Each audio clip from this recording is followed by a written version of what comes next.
हिंद दोस्तों, मेरा YouTube channel में आप लोगों का फिर से स्वागत है। तो आज एक और हम लोग मर्चेंट नेवी में जो जीपी रेटिंग कोर्स होता है उसमें जो एक एमईके सब्जेक्ट होता है उसके फाइनल एग्ज़ाम में जो क्वेश्चन पेपर पूछे जाते हैं उसका हम लोग प्रैक्टिस सेट कंप्लीट करेंगे।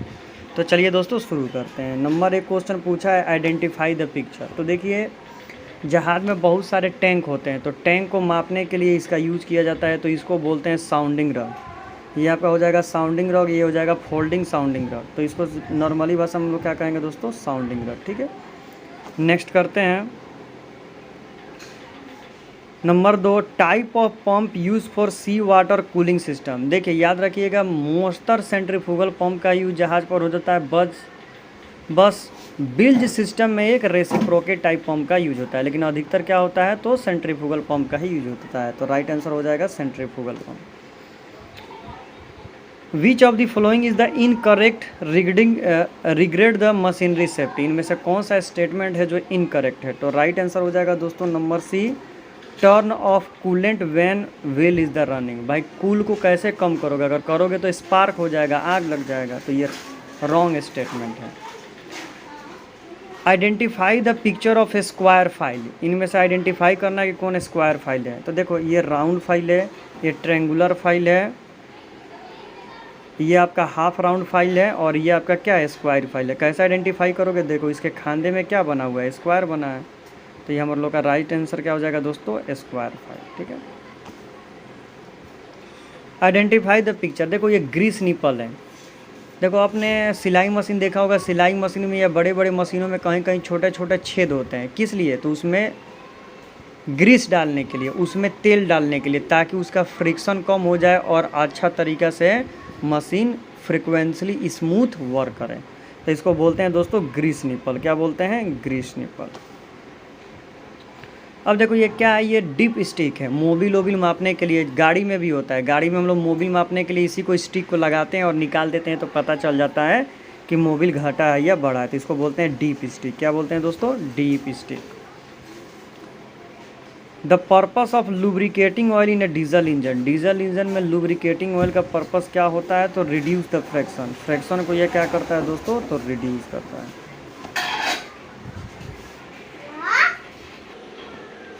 अब दोस्तों नंबर 8 क्वेश्चन पूछा है, when the starting the engine on diesel oil before injection the oil is. बोल रहा है कि डीजल इंजन स्टार्ट करने से पहले क्या करेंगे हम?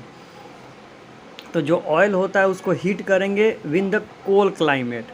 अगर कोल्ड क्लाइमेट होगा तो उसी को क्या करेंगे, उस समय में हम लोग को ऑयल को थोड़ा हीट करना पड़ेगा। Most dangerous aspect of an oil fired boiler in A operation is. बोल रहा है कि एक ऑयल फायर बॉयलर है, यानी एक बॉयलर है, मशीन का नाम है बॉयलर, वो ऑपरेशन में है, तो उसमें आप क्या चेक करोगे? तो उसमें हम लोग क्या चेक करेंगे? तो choking of water level gauge glass. Water level का जो गेज ग्लास होना चाहिए उसमें चॉकिंग नहीं होना चाहिए, वो जाम नहीं होना चाहिए। What is the pressure of compressed air use for charging of breathing apparatus बोतल।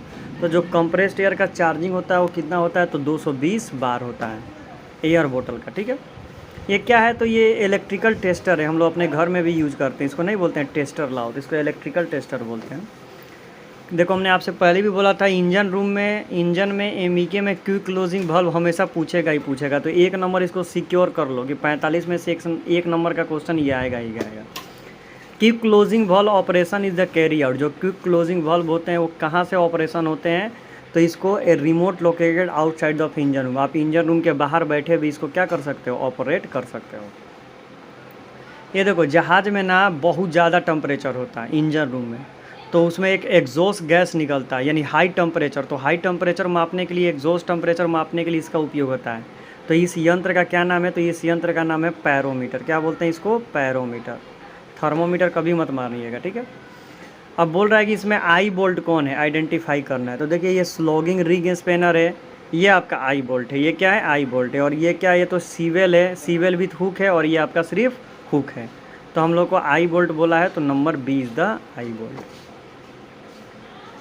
विच of the flowing is the correct statement. इनमें से कौन सा जो है स्टेटमेंट करेक्ट है? तो steering gear is the located at the aft part of a ship. Steering gear aft part of के शिप में होता है। Which one of the following be use first on the small fire in engine room.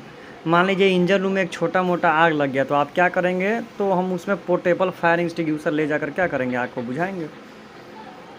अब ये बोल रहा है कि जो इस मशीन पर चीज़ें लिपटी हुई है इसका क्या नाम है, तो इसको बोलते हैं इंसुलेटेड मटेरियल, यानी ये हीट को, बाहर का हीट अंदर नहीं जाने देगा, अंदर का हीट को बाहर नहीं जाने देगा।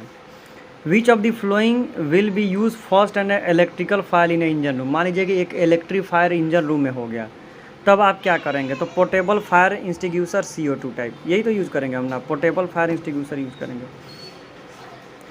For computer what do you mean by the term of save. तो कंप्यूटर में किसी फाइल को सेव करने के लिए हम लोग क्या करते हैं, सेव बटन दबाते हैं। Chemical on the board are not be use for. जहाज़ पर जो केमिकल होता है उसका यूज हम किसके लिए नहीं कर सकते हैं, तो क्लीनिंग द कुकिंग यूटेंसिल, माने खाने पीने की चीज़ों को धोने के लिए यूज नहीं कर सकते हैं। जैसे आपका क्या हो जाएगा, प्लेट बर्तन। Steering gear is located. जो जहाज़ पर स्टेयरिंग गियर होता है वो कहाँ होता है, तो it is separate compartment out of the engine room. What size wrench will be needed to the turn 8 mm hex bolt। 8 mm का हेक्सा बोल्ट है, तो उसको खोलने के लिए हमको लग रहा है कि कम से कम नहीं भी यूज होगा, तो 8 5 13, यार इसमें तो कन्फ्यूज़न है, चलो 13 मार के देखते हैं, क्योंकि ये थोड़ा डिफ़िकल्ट क्वेश्चन पूछ दिया। What is the common name for the insulated material. वही होता है लेगिंग। लेगिंग जो होता है वो ना इंसुलेटेड मटेरियल होता है, माने बाहर के हीट को अंदर नहीं जाने देगा और अंदर के हीट को बाहर नहीं जाने देगा। Settling tank on a ship are provide for. जो सेटलिंग टैंक होता है वो जहाज़ पर क्या करता है, तो separate water before oil separator, water को सेपरेट करता है। What is the common name for insulated material. फिर से वही क्वेश्चन पूछ दिया, लेगिंग होगा। Which of the following is caused by the long arc length will degrade the electrical wire. मान लीजिए कि आप इलेक्ट्रिक वेल्डिंग कर रहे हैं और उसका जो है बहुत आप मोटा कर दिए, माने लेंथ उसका बड़ा कर दिए, तो उसमें कौन सा डिफेक्ट होगा, तो उसमें जो डिफेक्ट होगा उसको बोलते हैं फ्लैट बेड। उसका बेड क्या हो जाएगा, चौड़ाई फ्लैट हो जाएगा। विच of the flowing is the not with in the engine room. इनमें से कौन सा चीज़ है जो इंजन रूम में नहीं होता है, तो fridge room. Fridge room galley में होता है। Why is the water perform cooling medium over oil and the air. बोल रहा है कि जो वाटर का यूज़ हम लोग कूलिंग के लिए क्यों करते हैं, इसलिए करते हैं क्योंकि इसका जो due to higher specific heat per unit of the volume, ये बहुत जल्दी गर्म हो जाता है।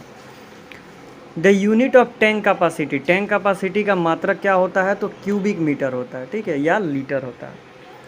Before starting arc welding you must. Electric welding या आर्क वेल्डिंग शुरू करते समय हम लोग अर्थ क्लैंप, अर्थ पीस पर क्या करते हैं, लगाते हैं।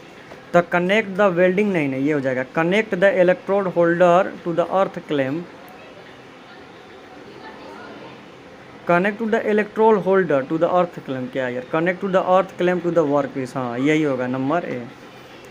The instrument need provide for measuring the length. Length को मापने के लिए स्टील रूल का यूज़ करते हैं या स्केल का यूज़ करते हैं। Air starting valve in a diesel engine. Air starting valve जब डीजल इंजन स्टार्ट करते हैं उसी टाइम हम लोग क्या करते हैं, उसको ओपन करते हैं, उसके बाद बंद कर देते हैं। Thrust block for the main engine is the fitted. ये आप side of A engine room में होता है थ्रस्ट ब्लॉक। जाइएगा जहाज़ पर तो आपको दिखा दिया जाएगा। The function of pump. हम लोग के घर में जो पंप होता है, पंप मैंने नॉर्मल भाषा में हम लोग बोलते हैं मोटर चला दो, मोटर चला दो, तो उसका क्या काम होता है, तो प्रेशर से पानी को ऊपर फेंकना। तो प्रेशराइज क्या हो जाएगा, लिक्विड। लिक्विड माने पानी को भी फेंक सकता है, ऑयल को भी फेंक सकता है प्रेशर के साथ। On which of the flowing will be carried out the task to inlet and exhaust valve. Inlet, exhaust और इंस्पेक्शन ओवरऑलिंग किस में किया जाता है, तो डीजल इंजन में किया जाता है, डीजल जनरेटर में।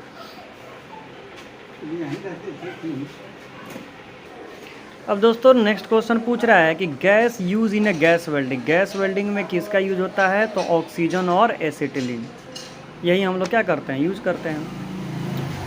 नेक्स्ट क्वेश्चन है what machine will be use for cutting a large plate. बड़ा प्लेट को काटने के लिए क्या होता है, गैस कटिंग मशीन का यूज हम लोग करते हैं। Main sea water pump in a engine room is the dash type. वही मैंने बोला कि एक रेसिप्रोकल पंप जो होता है वो ज़्यादा बिल्ज में होता है, बाकी अधिकतर सेंट्रीफ्यूगल पंप का ही यूज होता है। Impeller of the centrifugal pump is the फेटेड। Impeller जो होता है वो आपके साफ्ट में फिट किया जाता है। The function of the air बोतल का काम होता है कि जो कंप्रेस्ड एयर बनाता है, जो एयर कंप्रेसर कंप्रेस्ड एयर बनाता है उसको क्या करता है, स्टोर करके रखता है।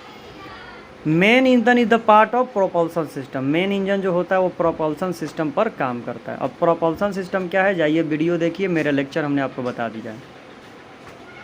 Cam operator is the an equator for the fuel injection pump, fuel injection pump से ये ऑपरेट होता है।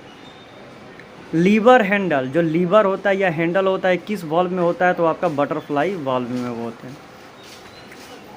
Most common use of the spring loaded valve, spring loaded valve समझने का मतलब है कि अगर ज़्यादा प्रेशर होगा ना तो प्रेशर को ऑटोमेटिक रिलीज़ कर देगा। जैसे हम लोग स्टोव घर में प्रेशर कुकर होता है, ज़्यादा प्रेशर होता है तो सीटी मार देता है, उसी तरह ये भी होता है, एक्सेस प्रेशर को रिलीज़ कर देगा।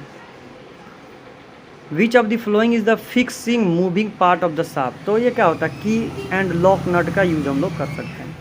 सबमिट करते हैं, सबमिट करने के बाद हम लोग क्या कर सकते हैं, अपना स्कोर देखते हैं कि हम लोग का स्कोर कितना आया होगा यहाँ से। तो देखिए हम लोग का 45 का 45 आंसर सही है। तो अगर हम लोग अच्छा से अपना प्रिपरेशन करेंगे तो हम लोग अपना आंसर सही ही करेंगे, कोई दिक्कत नहीं होगा। तो वीडियो अच्छा लगे तो चैनल को सब्सक्राइब करें, और कोई भी इंक्वायरी हो तो डिस्क्रिप्शन में व्हाट्सएप नंबर है, कमेंट करें। अगर आप हमसे पढ़ना चाहते हैं, हमारा नोट्स वगैरह परचेस करना चाहते हैं, तभी भी आप कमेंट्स कर सकते हैं। तो thank you so much for watching this video. Thank you everyone.